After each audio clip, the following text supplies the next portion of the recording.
Paul and Muhammad both talked about historical figures, but one of them was exceptionally careful, while the other was extraordinarily sloppy. Care to guess which is which?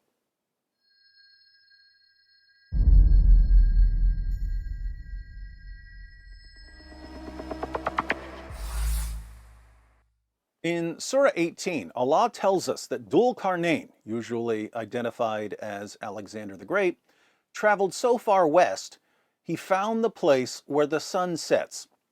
Not only can I guarantee that Alexander the Great never found the place where the sun sets, we know that this was a popular story during Muhammad's lifetime. The story was even circulating in a Syriac work titled The Glorious Deeds of Alexander towards the end of Muhammad's life. Earlier in Surah 18, we read about the Companions of the Cave, a group of people who supposedly went to sleep in a cave and woke up 300 years later. This myth goes back to Bishop Stephen of Ephesus around the middle of the 5th century. It seems that Muhammad simply took the stories that were popular during his lifetime, gave them an Islamic twist, and included them in the Quran.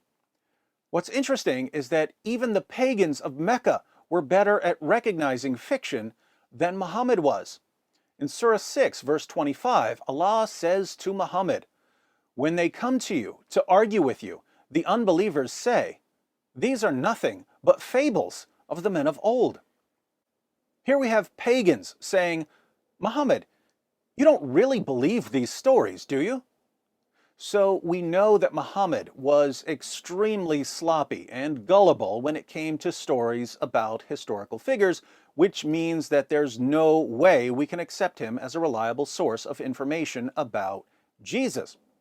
Paul, by contrast, was far more careful in transmitting stories. As a Pharisee, Paul was obsessed with preserving and passing on authoritative tradition. Paul describes his life as a Pharisee by saying, "I was advancing in Judaism beyond many of my contemporaries among my countrymen, being more extremely zealous for my ancestral traditions."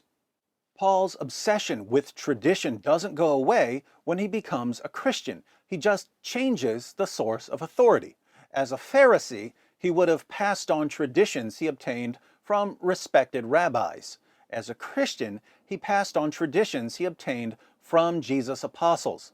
When we read what Paul says about Jesus, we're reading the words of a man who was trained all of his life to carefully and zealously preserve and pass on authoritative tradition from respected sources. He's the polar opposite of Muhammad, one of whose contemporaries said of him in Ibn Ishaq, page 243, "Muhammad is all ears. If anyone tells him anything, he believes it." A guy who has a reputation for believing anything anyone tells him is not the sort of guy you want telling you what to believe about the most important man in history.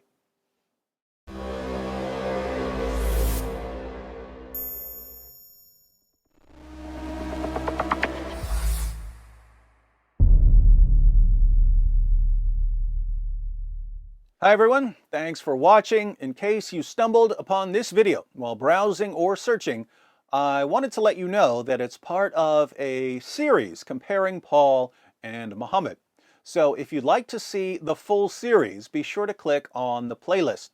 If you're already in the playlist, you're about to see how history supports Paul's view of Jesus, not Muhammad's view of Jesus.